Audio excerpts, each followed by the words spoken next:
Hi everyone, it's Cal. I hope you're doing well. For those of you that don't know me, I talk about everything Kundalini and all things associated with it. And today I wanted to address a subscriber's question, which is about karma. He wanted to know how, if he knows somebody is going to do something bad to him, how does he protect himself? Or is it his karma? Okay, so this is where we have to start assuming responsibility for our own thoughts, and we have to start believing and trusting. And it's in the believing and trusting that the divine is going to take care of things, or that the divine is going to provide the solution to you. And this means manning our thoughts. And this, I believe I made a video on this called manifesting. It is activating the thought, holding it, and then letting it go completely. And really it is the law of attraction. So when it comes back to karma though, I'd like to just talk about this for a second. Karma is kind of unfinished business, isn't it? And everything in the cosmos is all about completion. It's about creating a whole. It's about the completion of the circle or cycle. And what karma is an incomplete cycle. So you have outgoing actions, and then they need to come to completion. Outgoing thoughts, and then they need to come to completion.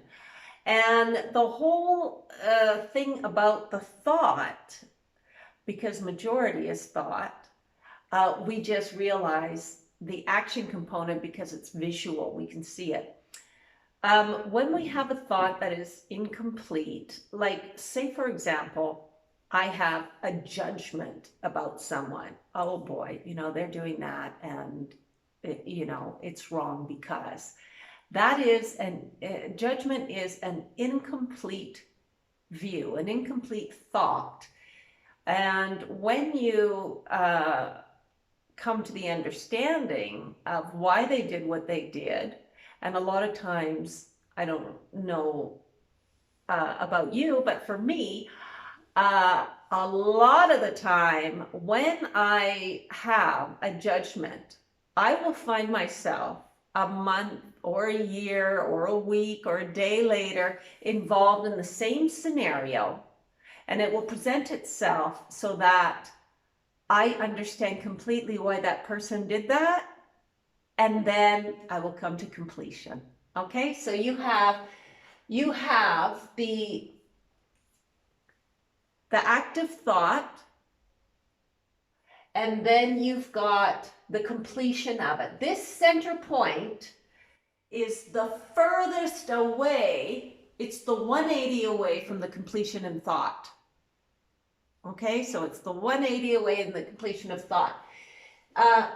Here's the thought, and then here's the end point. This is a different way of looking at the circle or the cycle, okay?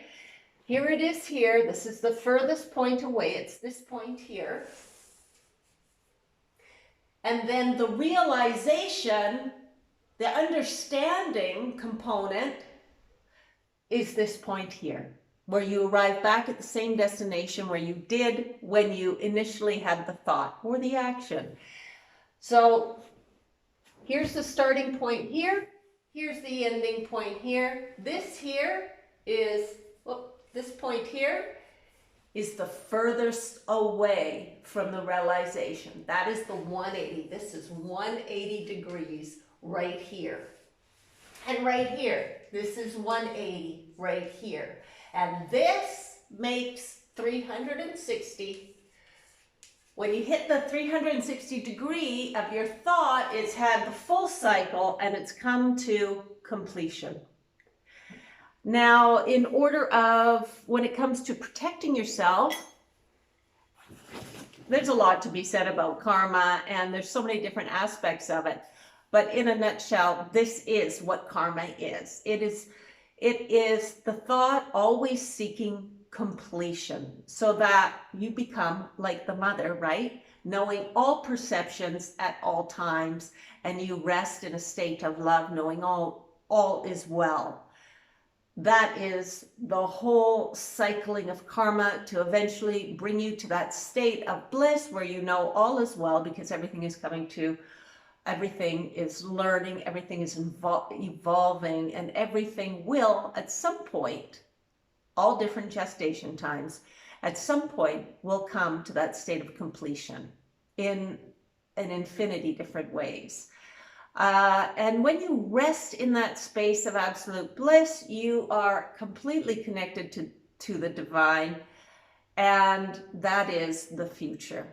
And so we are here learning in so many different capacities to eventually evolve to that state. So when it comes to protecting yourself, it really comes to thought management. And when you sit with things in meditation, you come to certain realizations on what next steps are. If you have this fear of somebody taking something from you. Now, when you release the attachment to that fear and know all is well, it disappears. The fear disappears and the threat disappears. It is the fear and the threat that brings the thing to you. Now, I know how hard it is to control the thoughts, and this is why we are learning in slow-mo, and this is why we take precautions. This is why, when I leave to go to work, I will lock my door. And it just makes me feel a little bit better. But my daughter has never locked a door or a window in her life, and nothing has ever been taken from her, and she leaves everything, and she has good stuff. She leaves everything all over the place. But she does not suffer from any kind of thought that imagines that people will take anything from her. And also, she has lost her fantastic iPhone, the latest and greatest. I can't tell you how many times, but she has so little fear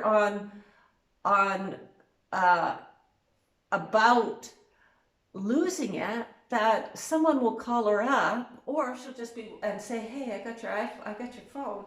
Or she'll be walking down in the place where she was the day before, and she'll just find it on the side of the street.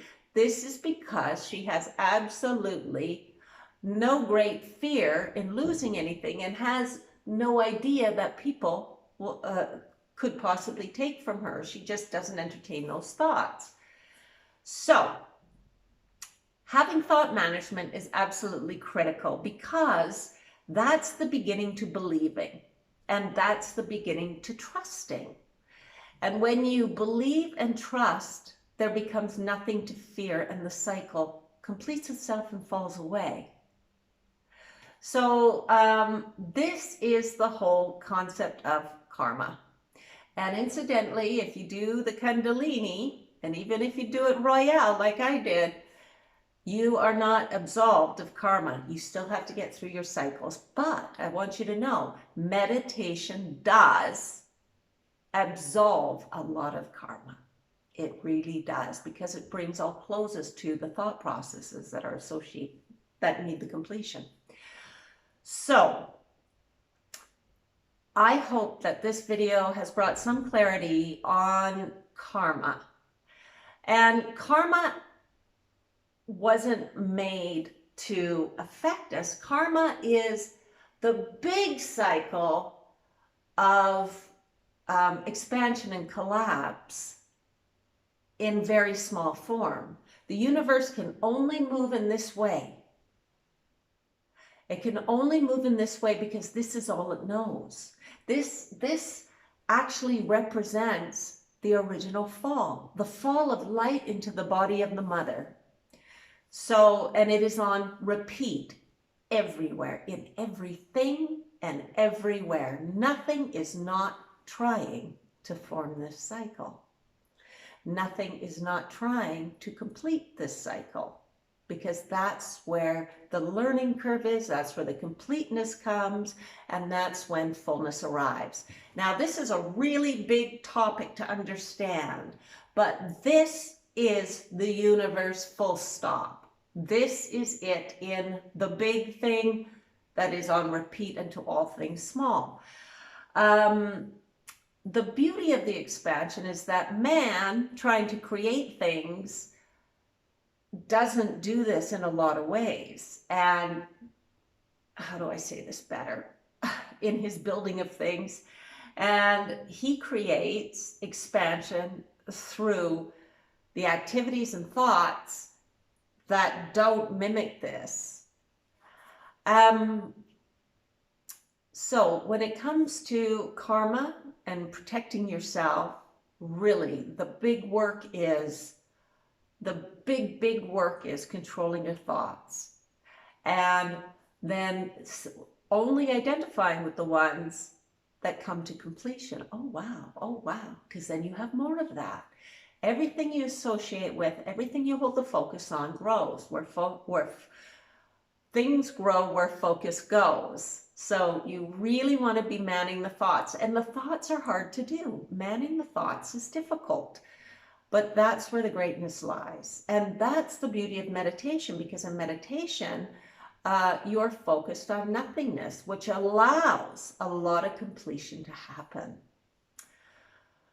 Okay, so I hope that this brought some clarity around what karma is and the things you can do to protect yourself against having unwanted things happening to you. And please, if you have any questions, or if something is not clear, please, I'd love to hear your comments below, and I look forward to reading them, and I look forward to seeing you again. So I'll see you next time. Everyone take care. Bye for now.